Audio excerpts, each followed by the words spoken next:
क्या work permit वाला भी घर ले सकता है? तो ये गिफ्टेड मनी एक्सेप्टेबल है डाउन पेमेंट में, या इसमें इंडिया वाला भी अपना काउंट होता है credit score?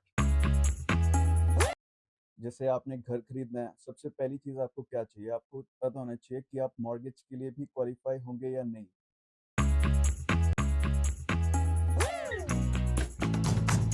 Hello everyone, welcome to Shubh maple Talks. और मेरे साथ मेरे को होस्ट हैं अभी भाई।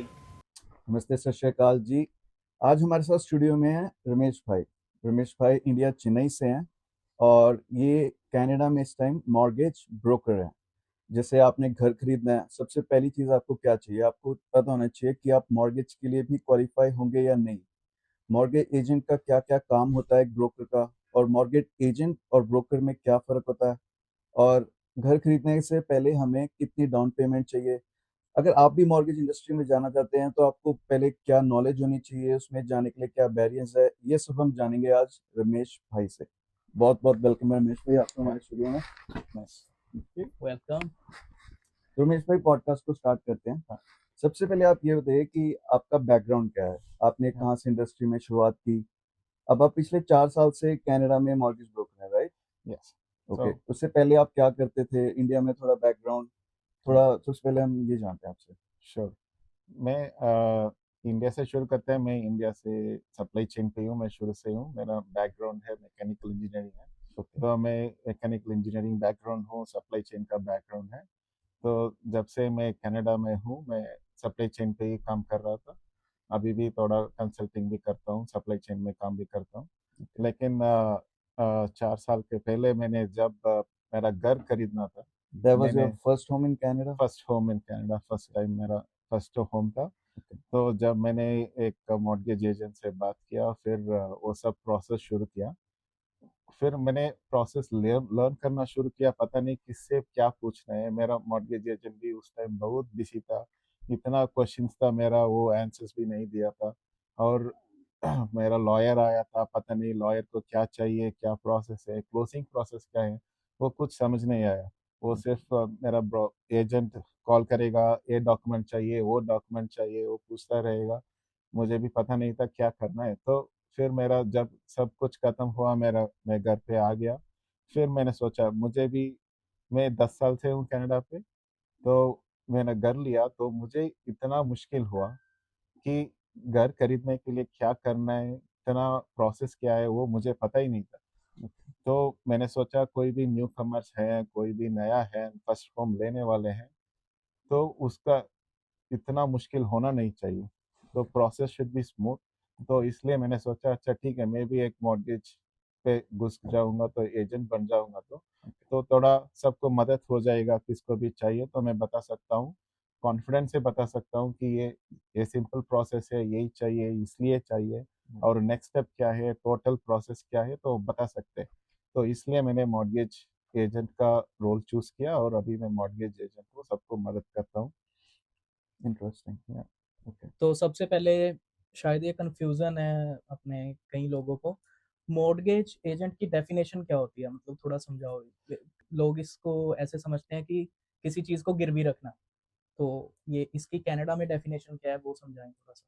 हाँ, अभी कनाडा में मॉर्गेज ब्रोकर है हम्म। और मॉर्गेज एजेंट है। हम्म। मॉर्गेज ब्रोकर होते हैं, वो मेन ब्रोकर होते हैं, वो सब लेंडर से कनेक्शंस क्रिएट करते हैं, पार्टनरशिप करते हैं। ओके। मॉर्गेज एजेंट्स ब्रोकर के लिए काम करते हैं। ओके। तो ब्रोकर के नीचे मॉर्गेज एजेंट्स आते हैं। कुछ साल के बाद एक्सपीरियंस हो गया तो चाहिए तो वो खुद एक ब्रोकरेज स्टार्ट करते हैं, तो फिर वो मॉर्गेज ब्रोकर होते हैं। Okay. Okay. Okay. Okay. Mortgage broker मतलब कि एक कंपनी होगी हाँ। और उसके अंडर एजेंट्स होते हैं। यस। ओके। और उस ब्रोकरेज कंपनी का बहुत सारे बैंक्स के साथ रिलेशनशिप होता है, हाँ। राइट? 5-10 बैंक, जो भी स्कॉटिया बैंक, आरबीसी, इन सब के साथ रिलेशनशिप होता है। यस। और मान लो जैसे कोई आता है, जैसे मान लो कि मुझे मॉर्गेज लेनी है, मैं आपके पास आया, आप एक मॉर्गेज एजेंट हैं, आप किस ब्रोकरेज के साथ हैं इस टाइम? मैं अभी पाइनएप्पल फाइनेंशियल है, पाइनएप्पल उस फाइनेंशियल। ब्रोकरेज के साथ हूँ। ओके। तो हमारा मल्टीपल लेंडर्स हैं, लाइक क्लोज टू 30-40 लेंडर्स हैं। ओके। और किसी के प्रोफाइल के मैच नहीं हुआ तो नया लेंडर्स के साथ भी हम काम करते हैं। ओके। हमारे नेटवर्क पे नहीं है तो दूसरे नेटवर्क पे भी हम टाइप कर सकते हैं। ओके। तो ये मॉर्गेज ब्रोकर का फ्लेक्सिबिलिटी है कि आपको आपका प्रोफाइल और बैकग्राउंड किसी लेंडर पॉलिसी के साथ मैच नहीं हो रहे हैं, तो हमारा काम होगा कि आपको मदद करने के लिए ढूंढेंगे किसके पास आपको सेट होगा, आपका रिक्वायरमेंट मैच होगा, तो हम उसके साथ काम करेंगे। ओके। अच्छा रमेश भाई, ऐसे जैसे मतलब मैं आया आपके पास, मेरी कुछ एक प्रोफाइल थी, मैं कुछ इतने पैसे कमाता था, मेरी वाइफ इतने पैसे कमाती थी, और इतना हमारा टोटल बजट था, इतनी हमारी स्पेंडिंग थी, उस हिसाब से एक लेंडर चूज होगा, राइट? या और सब लेंडर्स का फिर अलग अलग इंटरेस्ट रेट भी होगा। हाँ कि है ना, आरबीसी ने आपको कहा कि 3%, जस्ट इमेजिन, तो सोशिया बैंक ने कहा 4%। तो मतलब हर बैंक का अलग अलग आता है, तो हम आप हमें बेसिकली बेस्ट उसमें से चूज करके वो आप हमें दे देंगे, हाँ ज़रूर। राइट? तो हम सिर्फ इंटरेस्ट रेट भी नहीं देखते, उसका पॉलिसी क्या है, आपका गोल क्या है। ओके। आप समझ लीजिए, आप आ रहे देख रहे हैं, आप बोल रहे हैं कि मुझे 3-4 साल के बाद मुझे घर चेंज करना होगा, ओके। तो उसका पॉलिसी के लिए लेंडर कौन सा लेंडर फ्लेक्सिबल है, ओके। तो वो भी हम देखते हैं। और हम वो भी देखते हैं आपको एक्स्ट्रा पेमेंट करना है, मुझे मुझे जल्दी मॉर्गेज बैलेंस को कम करना है, तो उसके लिए कौन सा लेंडर फ्लेक्सिबल है। तो जब आप कोई भी मेरे पास आएगा, तो उसके साथ मैं बैठ के, वो आपका गोल क्या है, आप क्या करना चाहते हैं, क्या करना चाहते हैं लाइफ में, तो वो सब प्लानिंग करते हैं। तो उसके बाद एक लेंडर को हम चूज करेंगे। तो सिर्फ इंटरेस्ट रेट से सबका डिसीजन नहीं होगा, तो हर एक का दूसरा दूसरा प्लान्स होगा, तो उसके प्लान के हिसाब से हम लेंडर चूज करते हैं। कनाडा में घर लेने के लिए स्पेशली न्यू कमर्स को प्री क्वालिफाई होने के लिए क्या करना चाहिए, और अगर वो प्री क्वालिफाई हो जाते हैं तब से घर लेने तक के बीच में वो क्या-क्या गलतियां ना करें? हाँ स्पेशली आप न्यू कमर घर लेना चाहते हैं, हम्म। तो पहले डॉक्यूमेंट हमें चाहिए कि उसका एम्प्लॉयमेंट इनकम, ओके। तो एम्प्लॉयमेंट इनकम स्टेबल होना चाहिए, तो इट्स बेटर, प्रोबेशन पे नहीं होना चाहिए। ओके। और उसका थोड़ा बैकग्राउंड एक्सपीरियंस भी सिमिलर सेक्टर पे हो जाएगा, तो बेटर होगा। ओके। नहीं तो भी कोई मसला नहीं है, लेकिन वो देखते हैं कि उसका स्टेबल जॉब है, तो वही देखेंगे लेंडर्स में भी। और दूसरा है क्रेडिट स्कोर। ओके। जब हम न्यू कमर्स हैं, तो हमारा इधर क्रेडिट, जब न्यू कमर्स हैं, उसका क्रेडिट स्कोर तो अभी बिल्ड नहीं हुआ होगा, like if they are very new to Canada, credit score अभी अभी बिल्ड होता है। तो उन लोगों को क्रेडिट स्कोर स्टार्ट करने के लिए कुछ ना कुछ तो लोन तो लेना है या क्रेडिट कार्ड यूज़ करना है। तो ज़्यादा लोग मैंने देखा हूँ कि वो डरते हैं, कि क्रेडिट कार्ड लेने के लिए भी डरते हैं, क्योंकि बैक होम हमारे हमारे घर पे ही बताएंगे तो credit card is bad, right. तो इधर आ जाएंगे तो क्रेडिट कार्ड जब हम लेंगे, तब से ही क्रेडिट स्कोर शुरू ही होगा। तो जब भी न्यू कमर आएंगे, तो आप बैंक में अकाउंट ओपन करेंगे, तो आपको वो they give a pre approved $1000 या $500, कुछ भी क्रेडिट कार्ड है, मना मत कीजिए, ले लीजिए उसको, लेकिन यूसेज तो कम कीजिए। जब भी आप यूज़ करेंगे, तो बिल पे कर लीजिए, टाइम ऑन टाइम कर लीजिए, तो आपको क्रेडिट स्कोर बिल होना शुरू हो जाएगा। तो लेंडर्स लाइक टू सी आप क्रेडिट अच्छा मैनेज कर रहे हैं, तो वही देखने के लिए वो क्रेडिट स्कोर देखते हैं। और जब भी हम प्री अप्रूव देते हैं, आपको इनकम रेशियो देखते हैं, और मैक्सिमम एलिजिबिलिटी बता देंगे कितना ले सकते हैं। जब हम प्री अप्रूवल देने के बाद आप शॉपिंग मत कीजिए। शॉपिंग का मतलब है नया कार लेना है, नया लोन्स लेना है, नई क्रेडिट कार्ड मैक्सिमाइज यूज़ करना है, वो सब यूज़ करेंगे तो आपका एलिजिबिलिटी कम हो जाएगी। ओके। तो क्या वर्क परमिट वाला भी घर ले सकता है? ज़रूर ले सकते हैं। हर वर्क परमिट का बैकग्राउंड देखेंगे, ओके। और 6 महीने का वीज़ा एलिजिबिलिटी होना चाहिए। Work visa should be valid more than 6 months, okay. Then they are eligible to get a mortgage. Okay. Okay. अगर आप वर्क वीज़ा पे हैं, मान लो आपका वर्क वीज़ा 6 महीने के लिए वैलिड है, हाँ। तो आप घर लेने के लिए एलिजिबल हैं। यस। ओके। और मतलब बैकग्राउंड में कितना एम्प्लॉयमेंट होना चाहिए, मतलब आप इतने साल से मिनिमम एम्प्लॉय होने चाहिए? वो सब देखेंगे, क्योंकि वर्क वीज़ा में है, तो आपका बैकग्राउंड देखेंगे कि कौन सा फील्ड पे है वो, अब बैक होम एक्सपीरियंस क्या है, तो वो सब देखेंगे। लेकिन वो वीज़ा वैलिडिटी 6 मंथ्स है आपका बैलेंस, तो आप मॉर्गेज अप्लाई कर सकते हैं। तो इसमें बैंक अकाउंट में मिनिमम कितना पैसा होना चाहिए? कितनी, जैसे कईयों का 5% में हो जाता है अप्रूव, कईयों को 20% देना होता है, तो ये क्या सीन होता है थोड़ा सा ये बताओ? तो अभी फर्स्ट टाइम होम बायर है और आपका वो प्राइमरी होम होना चाहिए। प्राइमरी होम का मतलब ना आप उधर रहने वाले हैं, ओके तो मिनिमम 5% चाहिए डाउन पेमेंट। ओके तो मिनिमम 5% से चलता है। लेकिन और दूसरा बात यह है कि आपका वो हम जीडीएस और टीडीएस देखते हैं। ओके ग्रॉस डेब्ट सर्विस रेशियो है और हम्म। टोटल डेब्ट सर्विस रेशियो। ये दोनों का मतलब यह है कि आप घर ले रहे हैं तो आपको मॉर्गेज पेमेंट, प्रॉपर्टी टैक्स और घर का हीट का बिल आएगा, ओके वो सब ऐड करके आपका इनकम डिवाइड करेंगे तो वो 39% के ऊपर नहीं जाना चाहिए। ओके और टीडीएस होगा आपका मॉर्गेज पेमेंट या सब पेमेंट, और उसके ऊपर आपका कोई क्रेडिट कार्ड बिल है, लाइन ऑफ क्रेडिट है, उसके ऊपर कुछ इंटरेस्ट जा रही है, नहीं तो कार का ईएमआई जा रही, तो वो सब ऐड करके वो डिवाइडेड बाई वो टोटल इनकम आपका करेंगे तो 44% के ऊपर वो मत जाना चाहिए। ओके तो ये मैच नहीं हो रहा है, कुछ हो रहा है, तो आपका डाउन पेमेंट इंक्रीज करना पड़ेगा। ओके तो ये रेशियो के बीच में आपको प्रोफाइल लाना चाहिए, तभी वो लेंडर पॉलिसी पे अप्रूव होगा। ओके हमें घर लेना है और डाउन पेमेंट हमें कितनी करनी है, इसका डिसीजन होगा हमारी एक्सपेंसेस टू इनकम रेशियो के ऊपर। Yes. अगर हमारे टोटल एक्सपेंसेस, हमारे गाड़ी का जो किस्त जा रही है, हमारे क्रेडिट कार्ड के जो बिल पे करने वाले हैं और घर की मॉर्गेज, घर का रेंट, घर का बिजली का बिल, ये सब कुछ मिला के वो 44% हमारी इनकम से ज़्यादा नहीं होना चाहिए। हाँ। ओके तो ये इस रेशियो में हो जाएंगे तो बेहतर है। अब 5% मिनिमम में चले जाएगा। इसके रेशियो पे नहीं आ रहे तो हम डाउन पेमेंट थोड़ा इंक्रीज करेंगे। तो डाउन पेमेंट इंक्रीज करेंगे, 20% के ऊपर डालेंगे तो लेंडर भी थोड़ा फ्लेक्सिबल करेंगे, क्योंकि अप टू 20% हमें वो सीएमएचसी इंश्योरेंस पे आएगा। तो सीएमएचसी भी आपका प्रोफाइल रिव्यू करके वो अप्रूव करेगा, फिर लेंडर अप्रूव कर सकते हैं। तो लेंडर तब तक ये 20% के नीचे है डाउन पेमेंट, वो सीएमएचसी अप्रूवल का भी डिपेंड होते हैं।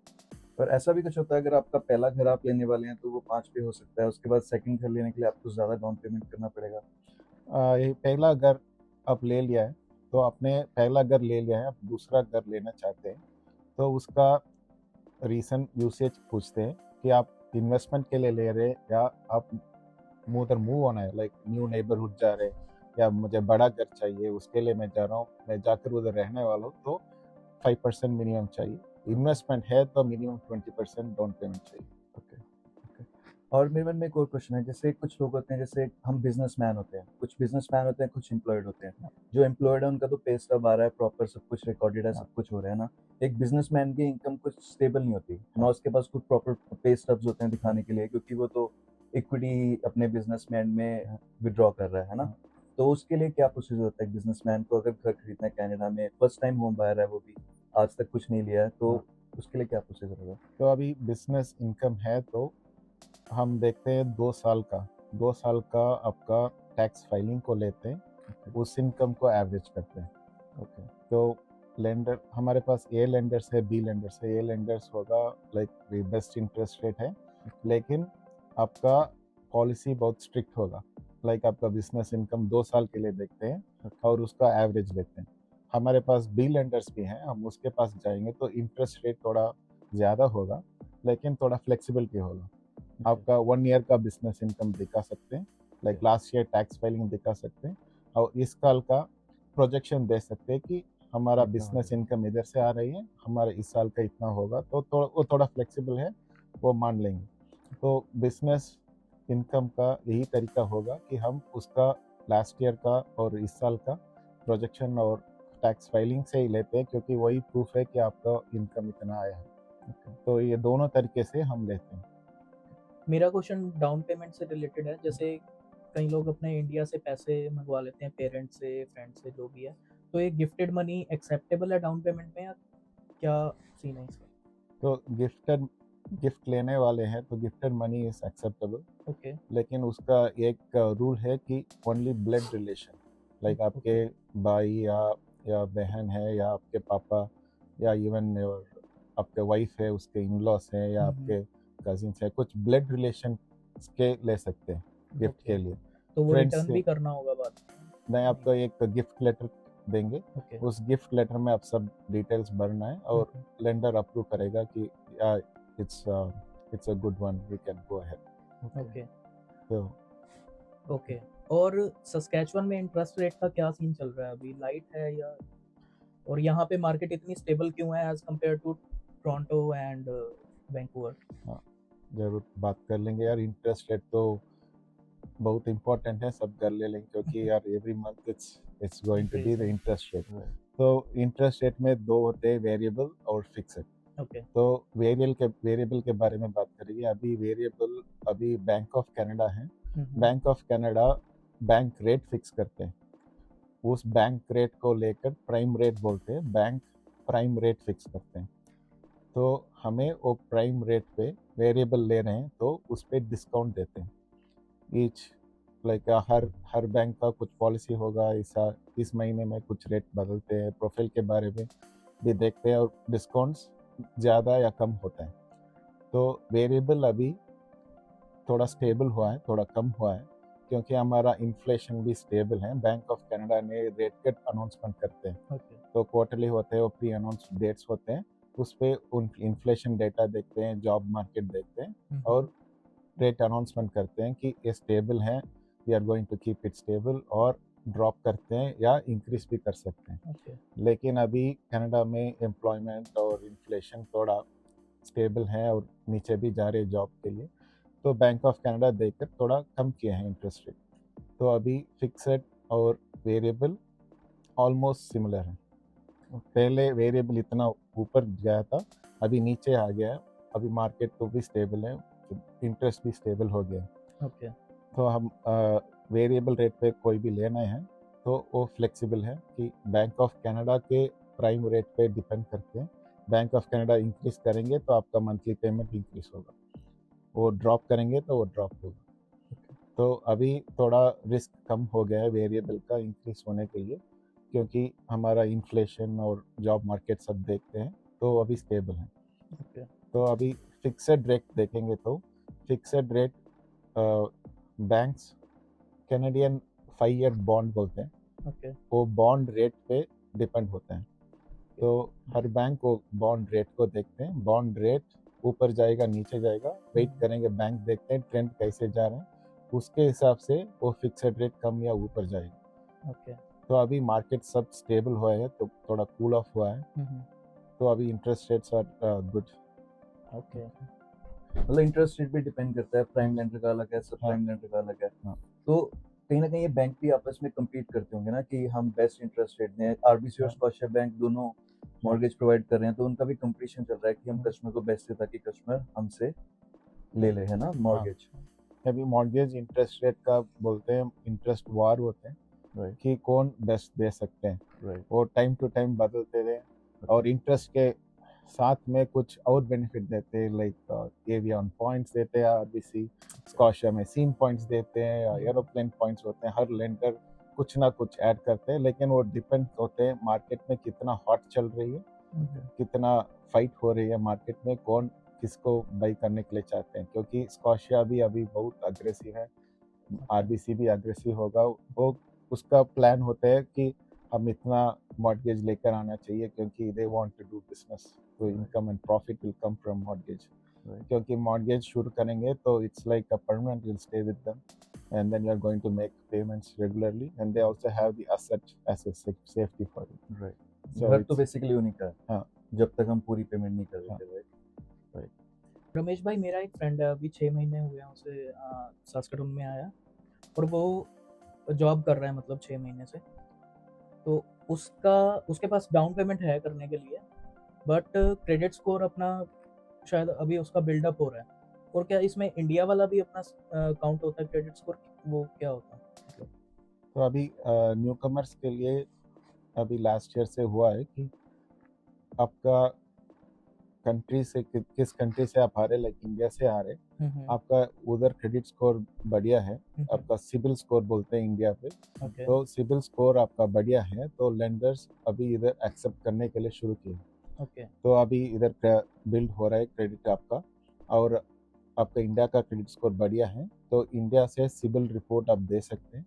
ओके। तो लेंडर्स उसको भी लेते हैं और उसके साथ आप रेंट पे हैं, आपके लैंडलॉर्ड से एक रेफरेंस लेटर दे सकते हैं कि हमें हर महीने लाइक रेंटल टाइम पे दे रहा हूँ। ये दोनों चीज़ दे सकते हैं तो मॉर्गेज अप्रूव हो जाएगी। तो मतलब ये सिबिल स्कोर का लेटर उसे खुद प्रोवाइड करना होगा, बैंक आपस में कनेक्टेड नहीं है।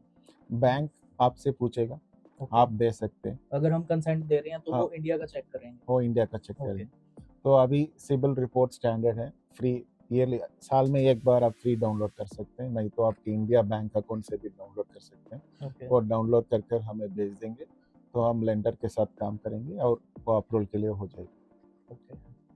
ओके, और अभी हम फिक्स्ड और वेरिएबल इंटरेस्ट रेट्स की बात कर रहे थे ना। अगर मैं आपके पास आता हूँ, मैं कहता हूँ मुझे रमेश मॉर्गेज चाहिए, तो आप मुझे पर्सनली कोई रिकमेंड करेंगे कि मुझे फिक्स लेना चाहिए या वेरिएबल लेना चाहिए, या फिर ये मतलब कि सबके पर्सनल सर्कमस्टेंसेस पे हाँ। डिपेंड करता है कि उसे कौन सा लेना चाहिए? हाँ, ये सब हमारा प्लानिंग स्टेज पे होगा ओके, कि आपका प्रोफाइल कैसे है, आप क्या करने चाहते हैं, आपका फ्लेक्सिबिलिटी क्या है, क्योंकि वेरिएबल पेमेंट्स हर महीने बदल सकते हैं। Bank of Canada rate change करेंगे तो आपका हर महीने का पेमेंट होगा, थोड़ा वो रिस्की भी है लेकिन बेनिफिट भी हो सकता है, क्योंकि अब हम फिक्सेड पे लेंगे 4% ले लिया तो 5 साल ले रहे, तो 5 साल के लिए वो फिक्सेड 5 ईयर्स के लिए है, आप टेंशन फ्री रह सकते हैं। बट फिक्सेड रेट ड्रॉप होगा फिर भी आपको 4% का ही इंटरेस्ट पे करना है। तो हमारा प्रोफाइल मैं सीरियसली प्रोफाइल एनालाइज करता हूँ, ओके, आपका इनकम रेशियो देखता हूँ, तो आपका फ्लेक्सिबिलिटी है तो if you are okay monthly मुझे पेमेंट बदलेगा, इतना थोड़ा ऊपर नीचे जाएगा तो फिर ठीक है, मैं वेरिएबल सजेस्ट करता हूँ, क्योंकि वेरिएबल में आप ले जाएंगे you have an option to change to fix, you don't have to pay anything extra or anything. So जब भी आप वेरिएबल पे हैं, आप देख रहे हैं मार्केट देख रहे हैं, अभी bank of Canada rate of interest increase करने वाले हैं, तो आप पूछ सकते हैं लेंडर से मुझे फिक्सेड पे बदल दीजिए, तो आपका रिस्क कम हो जाएगा। जब भी हम देखते हैं, मैं भी एडवाइस करता हूँ, मैं मॉनिटर करता हूँ, हर रोज मैं मॉनिटर करता हूँ मार्केट कैसे है, इंटरेस्ट रेट ऊपर जाने वाला है या स्टैग्नेंट है, ऐसे ही होगा या नीचे जाने वाला है। तो मैं सब क्लाइंट्स को बोलता हूँ देखिए भाई अभी ऊपर जाने वाला है, तो आप फिक्सेड पे जाना है तो कर लीजिए, अभी ये बेस्ट टाइम है। तो then they can go on reach, lender से बात करते हैं, अब उस टाइम पे फिक्सेड कितने हैं मार्केट पे, उस पे वो बदल सकते हैं कि फिक्सेड ले लेंगे। तो अभी और एक मिथ है कि वेरिएबल पे सब लोग एक छोड़ देते हैं कि वेरिएबल से फिक्सेड कर सकते हैं, लेकिन फिक्सेड का रेट आप कुछ भी वेरिएबल पे है वो नहीं देते हैं, फिक्सेड उस टाइम पे मार्केट पे क्या है वही देते हैं। वेरिएबल चाहे ज़्यादा हो। हाँ, ज़्यादा हो या कम हो, फिक्सेड उस टाइम क्या है वही देंगे। ले लीजिए आप वेरिएबल पे है 3.75% पे, आप जाकर लेंडर से पूछें मुझे फिक्सेड पे कर लीजिए, तो उस टाइम फिक्सेड 4% भी हो सकता है या 3.5% भी हो सकता है, तो वो वही देंगे। 3.7 पे आप वेरिएबल पे है वही फिक्स नहीं करते। तो रमेश सर, जैसे मान लीजिए मैं अभी सास्काटून सस्कैचुअन में रहता हूँ और मुझे 1-2 साल बाद मेरा प्लान है मैं कैलगरी मूव हो जाऊँ, तो मुझे सास्काटून में सबसे पहले तो घर खरीदना चाहिए या नहीं खरीदना चाहिए? मे बी थोड़ी इक्विटी बिल्ड हो जाएगी 3 साल में, तो मुझे खरीदना चाहिए कि या नहीं खरीदना चाहिए? और अगर मैं खरीद लेता हूँ तो मुझे यहाँ से मूव होना है 2 साल बाद, तो मुझे अपना घर बेचना है, मेरी मॉर्गेज ब्रेक होगी, तो उस केस में क्या-क्या हमारे ऊपर पेनल्टीज पड़ सकती हैं और क्या-क्या हो सकता है? तो अभी आपका प्लान है कि फ्यूचर में मैं मूव होगा या मुझे बेचना होगा घर को, तो my suggestion would be to take variable, क्योंकि आप वेरिएबल पे आप मॉर्गेज ब्रेक करेंगे या घर बेचना है, तो जब मॉर्गेज ब्रेक होगा आपको सीधा 3 मंथ्स का इंटरेस्ट फाइन आएगा, तो once you pay that then that's it, you can get out of the mortgage. लेकिन आप फिक्सेड लेंगे तो आपको दूसरा कैलकुलेशन होगा, आईआरडी का वो फॉर्मूला है, वो फिक्सेड के लिए और दूसरा कैलकुलेशन है, वो हमें पता ही नहीं होगा कि कितना फाइन आएगा। जब हम ब्रेक करेंगे उस टाइम पे हमें लेंडर बताएगा कि वो कैलकुलेशन करके कितना होगा, तो यूजुअली वो ज़्यादा ही होगा, वेरिएबल फाइन से फिक्सेड का आपका ज़्यादा होगा। तो बेसिकली आप रिकमेंड कर रहे हैं अगर आपको घर 3-4 साल के लिए खरीदना और फिर मूव होना है तो आपको वेरिएबल लेना चाहिए। यस, ओके, फिक्स कॉस्ट उस टाइम आपको Yeah. इंटरेस्ट रेट नहीं ऑप्ट इन करना चाहिए। हाँ ज़रूर। ओके, ओके, हम थोड़ा सा वापस बैकग्राउंड में चलते हैं पीछे। तो मतलब जैसे हम बात कर रहे थे, आप जैसे मैं बिल्कुल नया हूँ, मुझे कुछ नहीं पता मॉर्गेज के बारे में। आपने भी इंडस्ट्री में ऐसे शुरू किया, 4 साल पहले आपको घर खरीदना था, राइट? आप एक मॉर्गेज एजेंट से जाके मिले, तो उन्होंने आपको कुछ इन्फॉर्मेशन दी, आपके टाइम पे आपको नहीं मिल पाई, तो मैं आपके पास आया हूँ एक बिल्कुल नया क्लाइंट, मुझे कुछ नहीं पता मॉर्गेज के बारे में। आई थिंक मुझे लगता है कि मैं प्री क्वालिफाइड हो जाऊंगा, क्योंकि मेरे पास एक स्टेबल जॉब है, मेरे पास पिछले 3-4 साल से इनकम आ रही है, इनकम को दिखाने के लिए मेरे पास प्रूफ्स हैं, और मेरे पास 5% डाउन पेमेंट भी सेव्ड है। तो क्या क्या वो प्रोसेसेस होंगे, हम क्या क्या आप हमें बताएंगे, मतलब क्या बेसिक नॉलेज हमें पता होनी चाहिए? हाँ, पहले पहले टाइम मैं किसी से भी मिलता हूँ तो मैं आपका वही पूछता हूँ कि क्या आप लेना चाहते हैं, लाइक घर घर का डिफरेंट टाइप्स है पहले, राइट। तो होगा कॉन्डो है, राइट। अपार्टमेंट है, वो कॉन्डो है, सेमी डिटैच है और डिटैच है, डिटैच के भी 2 स्टोरी है, बंगला टाइप है, 2 गराज, 3 2 गराज। गराज, वो इतना इतना वेरिएशंस है। राइट। तो मैं पहला क्वेश्चन वही पूछता हूँ, आप क्या लेना चाहते हैं? ओके। तो सब लोग बोलते हैं मुझे कॉन्डो चाहिए, मैं हैप्पी विथ कॉन्डो, वही चाहिए। तो मैं उसके हिसाब से मैं प्लानिंग शुरू करूँगा कि आप, ठीक है, मैं आपका बजट, मुझे सास्टन मार्केट थोड़ा पता है कि किस रेंज पे होगा, तो उसके साथ मैं बात करता हूँ, अच्छा ठीक है आप इतने रेंज पे देख रहे हैं, तो मैं उसके हिसाब से देखता हूँ वो क्वालिफाई होगा, क्या क्या डॉक्यूमेंट्स चाहिए, कि पहले हमें इनकम डॉक्यूमेंट्स ले लेंगे, इनकम डॉक्यूमेंट्स लेंगे और आईडी सब कुछ ले लेंगे, और उसके हिसाब से हम क्रेडिट स्कोर भी चेक करेंगे और देखते हैं कितना लाइबिलिटीज है पहले, ओके। और इनकम कितना है, उसके रेशियो से हम देखते हैं कितना एलिजिबिलिटी होगा। तो वही वही होगा कि जब भी मॉर्गेज लेकर आएंगे तो सब लोग को चाहिए घर, लेकिन मैं देखा हूँ most of them are confuse कि कौन सा लेंगे, क्योंकि अभी मार्केट के पे डिपेंड होते हैं कि क्या है मार्केट में। Right. Most of the time some people don't like detach garage, लेकिन डिटैच गैराज ही आपके बजट पे आ रहे हैं। राइट। तो वो सब डिसीजंस लेना है, तो इसके लिए मैं हेल्प करता हूँ कि आपकी एलिजिबिलिटी इतना है, तो इसके हिसाब से देखिए, तो फिर वो जाकर थोड़ा टाइम लेंगे कि क्या क्या मिलता है, 2-3 घर देखते हैं, तो कोई पसंद आएगा तो फिर वापस आएंगे कि मुझे ये घर पसंद हो गया।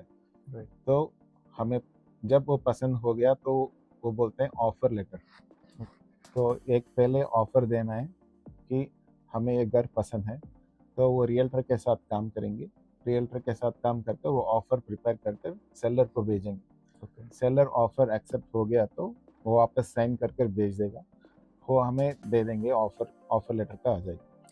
फिर हम लेंडर को अप्लाई करेंगे मॉर्गेज विथ एग्जैक्ट ये घर है, इतना डाउन पेमेंट है, इतना इनकम है, सब कुछ है, सब डॉक्यूमेंट्स लेंगे, वेरीफाई करेंगे, सब क्रेडिट स्कोर, सब लेंडर को एक पैकेज बना के भेजेंगे। तो जब भी हम पैकेज बनाते हैं हम एक स्टोरी बिल्ड करते हैं, ये नेसेसरी है, और सब एजेंट का ये एक काम है कि आपका बैकग्राउंड क्या है, क्या ले रहे हैं आप, किधर से इनकम है, कितने साल से काम कर रहे हैं, एक स्टोरी बनना है। वो लेंडर को सेटिस्फेक्शन होना चाहिए कि हाँ ये बैकग्राउंड ठीक है, क्या हम इसको मॉर्गेज दे सकते हैं। तो वो स्टोरी इतना रोबस्ट बिल्ड करेंगे तो इतना कम इंक्वायरीज आएगी। आप ब्लैंकली ये इनकम है, ये घर लेना चाहिए, ये चाहिए भेजेंगे तो वापस पूछेंगे इसके पहले क्या कर रहा था। राइट। तो हम उसकी बैकग्राउंड लाइफ से स्टोरी लाइफ स्टोरी एक एप्लीकेशन में सब एक मूवी है मुझे, ओके। क्योंकि हर क्लाइंट का डिफरेंट स्टोरी होता है, डिफरेंट Right. बैकग्राउंड होता है। तो हम लेंडर को एक पैकेज बनाते हैं कि एक स्क्रीन प्ले राइट करते हैं कि एक पूरी रिटर्न ये स्टोरी पूरी होती है। रिटर्न स्टोरी होती है, कब से सैस्टून पे हैं, क्यों खरीद रहे हैं, किधर काम कर रहे हैं। अभी सेक्टर भी बदल जाते हैं, जब इंडिया में होते हैं किसी सेक्टर पे होते हैं, Right. इधर आकर दूसरा काम करते हैं, तो वो भी लेंडर क्वेश्चन करते हैं कि क्योंकि उसके they see the risk, Right. Is it a temporary thing Right. और they going to change again, वो सब देखते हैं। तो हम स्टोरी सेटिस्फैक्टरी बनाकर भेजेंगे तो लेंडर वो एक्सेप्ट करेंगे। क्वेश्चंस आएगा, लेकिन हम देखते हैं मैक्सिमाइज करते हैं कि कम क्वेश्चंस आ जाए और डायरेक्ट अप्रूवल सीधा दे देंगे। तो प्री अप्रूवल का होगा, आपका इनकम रेशियो देखेंगे, क्रेडिट स्कोर देखेंगे और प्री अप्रूवल दे देंगे। लेकिन जब एक्चुअल अप्रूवल होगा, जब वो जाएगा डेप्थ पे जाएंगे, बैकग्राउंड सब कुछ पूछेंगे, क्यों क्या कर रहे हैं, इस पे क्यों काम कर रहे हैं, तो और कंपनी का भी चेक करेंगे, स्टेबल इनकम आ रही है, सब कुछ चेक करके फिर वो फाइनल अप्रूवल देंगे, घर खरीद सकते हैं। ओके।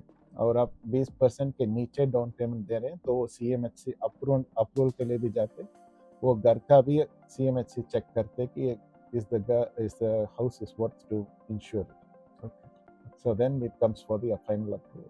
ओके ओके, जैसे मैं घर खरीदने जा रहा हूँ, मैंने अब तक घर देखना शुरू नहीं किया, मैं बस एक रियल्टर से मिला हूँ और मैंने सोचा है कि मुझे एक डिटैच घर चाहिए।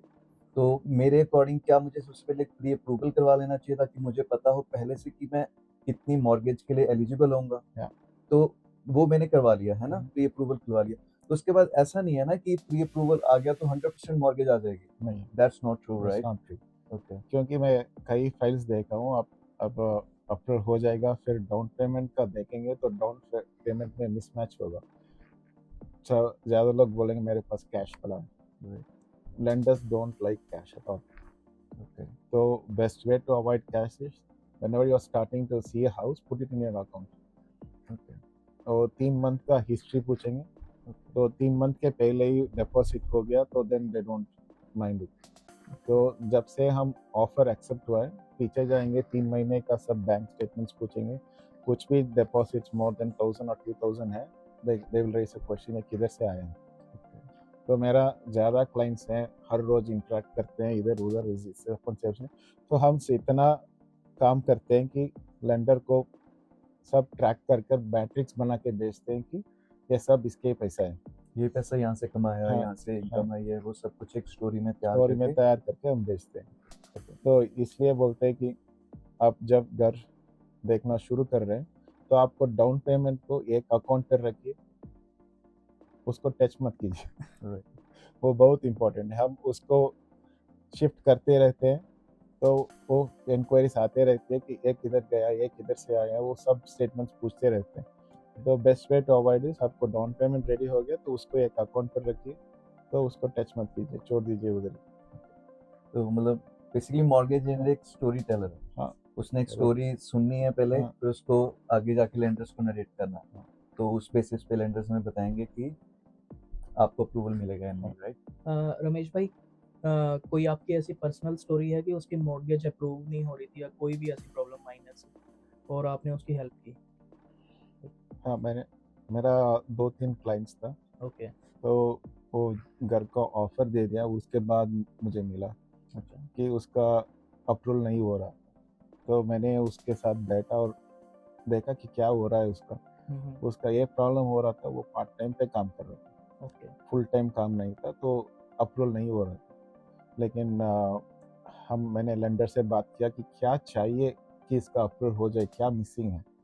तो पार्ट टाइम का भी अप्रूवल हो सकता है, लेकिन आपको एक एम्प्लॉयर से लेटर चाहिए कि आप मिनिमम आवर्स गारंटीड है, लाइक फुल टाइम एम्प्लॉयमेंट होगा 37 to 40 आवर्स होगी। आप पार्ट टाइम पे काम करेंगे तो आपको जॉब लेटर पे बोलेंगे ये पार्ट टाइम काम कर रहे हैं, लेकिन कोई नहीं देते कि गारंटीड आवर्स है या नहीं है। तो हमने उसके साथ बैठ के उसके पे स्टब से, प्रीवियस टैक्स फाइलिंग से सब लेकर देखा, तो एवरी वीक 24 आवर्स काम करना गारंटीड।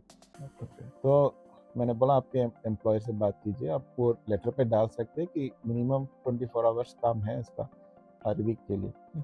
तो वो जाकर उसके एम्प्लॉयर से बात किया और वो लेटर पे डाला कि गारंटीड मिनिमम आवर्स इतना कर सकते हैं हर वीक। तो मैंने फिर जाकर लेंडर को ये दिखाया कि देखिए एम्प्लॉयर ने गारंटी दिया है कि that the client will work for this money hours.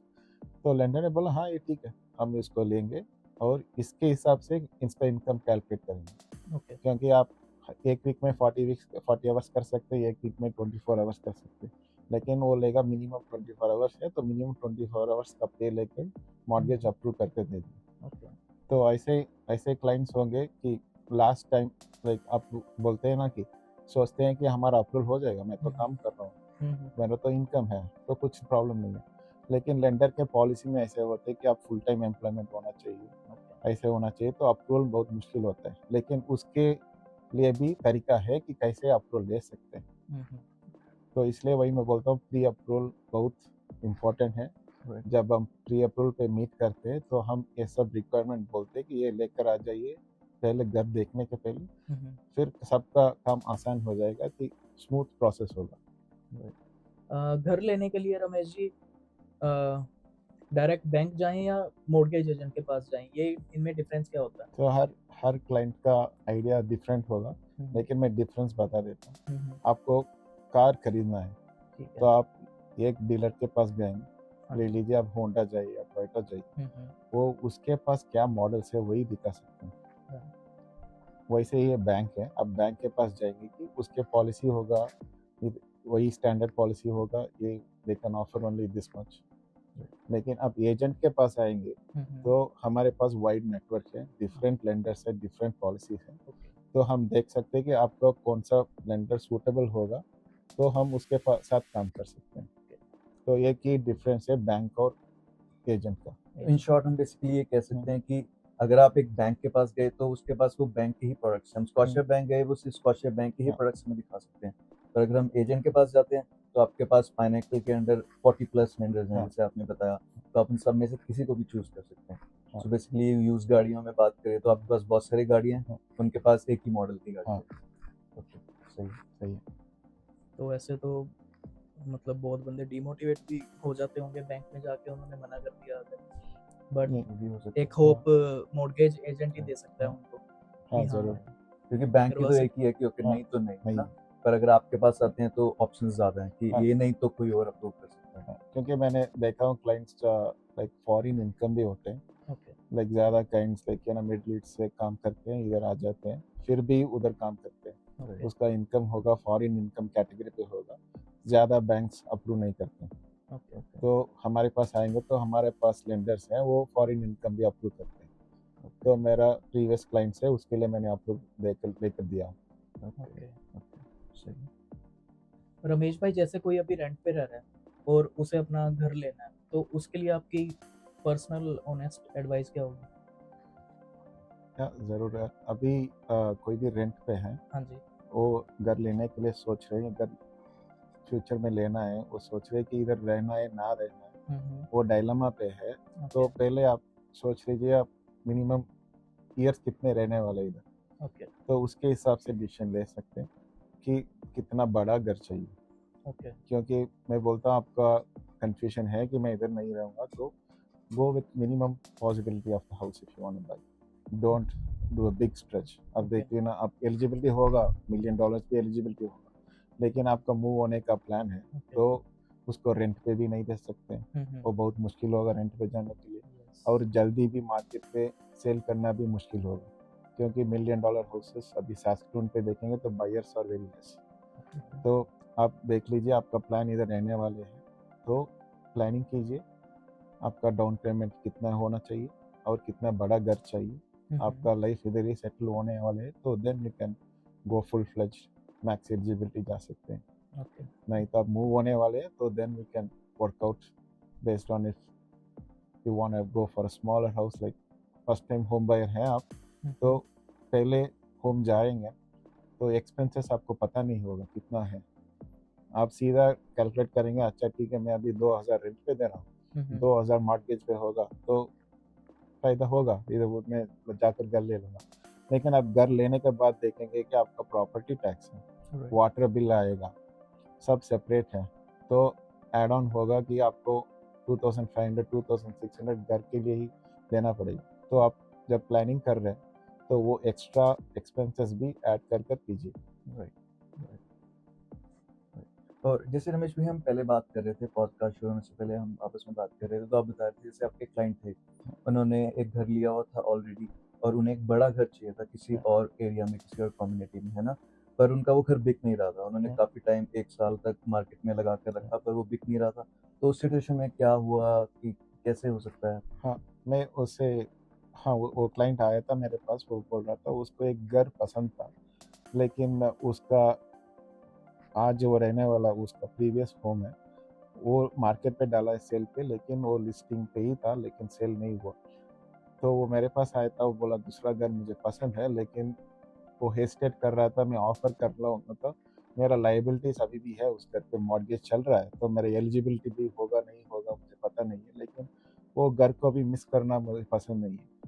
तो मैंने उसका फाइल देखा, फाइल प्रिपेयर किया, तो मैंने कैलकुलेट किया, वो घर सेल भी नहीं हुआ तो उसको रेंट पे देंगे, तो उसका मॉर्गेज का लायबिलिटी का मैच हो रहा है, और उससे एक्स्ट्रा इनकम भी कुछ भी बचा है वो उसका इनकम पे ऐड कर सकते हैं। तो मैंने उसको बोला कि आप लिस्टिंग पे छोड़ दीजिए, हम प्लान करते हैं कि वो प्रोफाइल क्रिएट करेंगे कि बोलेंगे उसको रेंट पे देंगे।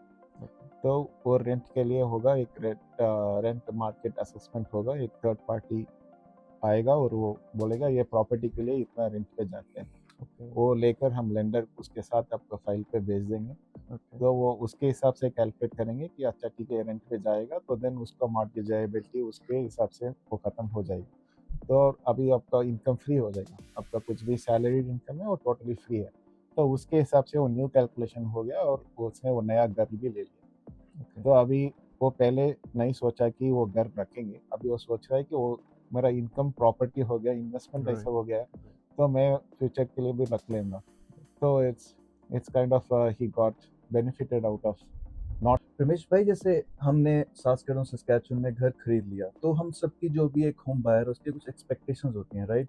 कि आज से 5 साल बाद, 10 साल बाद मेरे घर की वैल्यू इतनी बढ़ जाएगी, आज 5 लाख है, 6 लाख हो जाएगी। तो सस्कैचुअन मार्केट इस हिसाब से किस तरह की है, कितनी वैल्यू अप्रेजल होती है, हिस्ट्री कैसे क्या-क्या रही है, कुछ इस बारे में? तो हम सैस्केटून मार्केट देखेंगे तो है टोरंटो और वैंकूवर जैसा नहीं है, मोस्टली स्टेबल मार्केट है। आप पिछले साल देखिए, अभी इस साल देखिए, पिछले साल से इस साल अभी बढ़ गया है।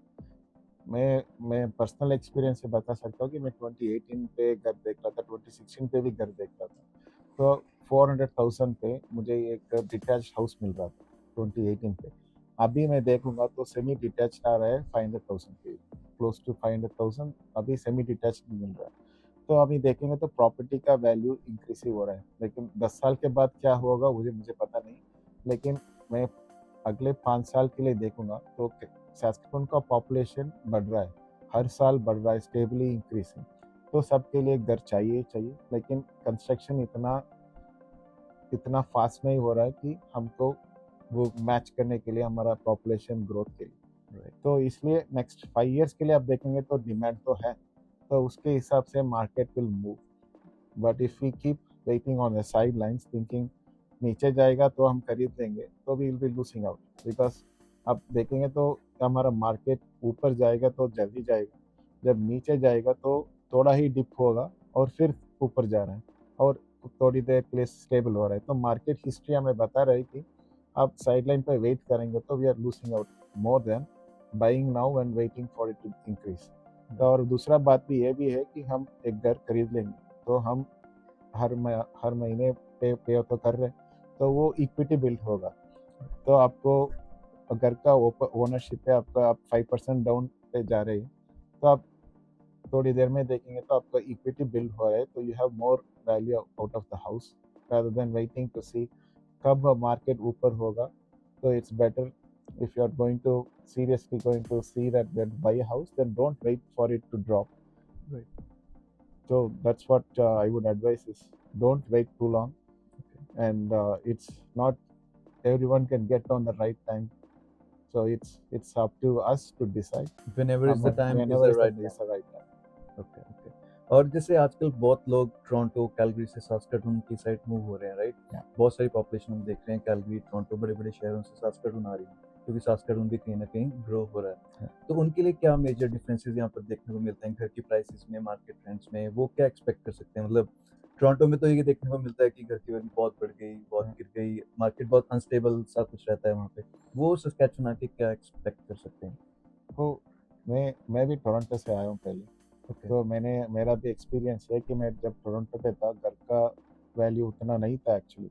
मैं देख रहा तो 600-700 पे डिटैच होम भी मिल रहा था, लेकिन मुझे टोरंटो पसंद नहीं था, तो मैं इसलिए सैस्केटून मूव हो गया। मुझे सैस्केटून बहुत पसंद है कि यार people are different and moving out is easy. तो मैं इसलिए सैस्केटून मूव हुआ कि इधर like people are very nice and also traffic इतना नहीं है, the pace of life is like you can take it slow, you have more time spending towards your family, right? या टोरंटो पे तो मैं रोड पे ही था यार, 4 घंटा रोड पे, वो 407 पे भी जाऊंगा या 401 पे जाऊंगा तो 4 घंटा सॉलिड रोड पे चल जाएगा। तो मैं इसलिए इधर सैस्केटून में हुआ, लेकिन इधर आकर मैं देख रहा हूँ, अभी भी देख रहा हूँ affordability for buying a house, Saskatoon बढ़िया है। तो मार्केट भी स्टेबल है। तो मैं अभी टोरंटो पे देखूंगा तो टाउन हाउस भी 600 पे मिलता है, तो Right. डिटैच तो मिलियन के ऊपर चल गया है। Right. और उधर मार्केट भी इतना फ्लक्चुएट होता है क्योंकि उधर इन्वेस्टमेंट प्रॉपर्टी ज़्यादा है, ज़्यादा लोग इन्वेस्टमेंट के लिए खरीदते हैं। और जब भी अभी इमिग्रेशन ड्रॉप हो गया, कोई रेंट पे नहीं आ रहे, तो मार्केट में फ्लड हो जाते हैं कि सब बेच दो यार, बेच दो, because every month you have to pay out. Right.